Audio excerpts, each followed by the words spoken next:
How to log into Barclay credit card account online. Hi everyone, welcome back to our channel. This is Rose and I will guide you to log in into Barclay credit card account online. Watch the video till the end, and without further ado, let's begin. First, you need to launch your preferred browser. Click on the web address bar at top of your screen.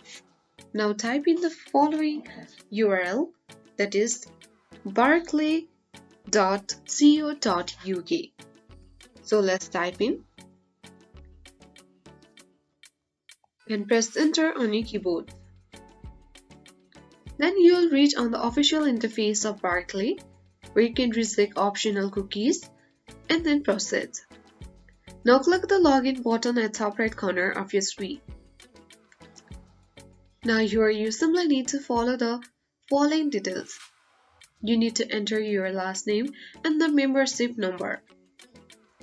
Next, you need to enter your card number and sort code and account number.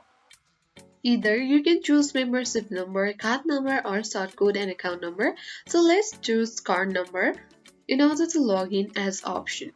Now you simply need to enter your last name and card number, that is 16-digit numbers, and if you'd like to check the box to save your credentials or details, you can check mark this small box and click on continue button and follow the on screen instruction to complete the login. In case if you haven't created an account yet, you can click the register now button, and now you can follow the prompts to set up a new account, and with that you will successfully log in into your Barclay credit card account online. I hope this guide was helpful. If it was, then do like, share, comment, and don't forget to subscribe. Thanks for watching, and I'll see you in the next video.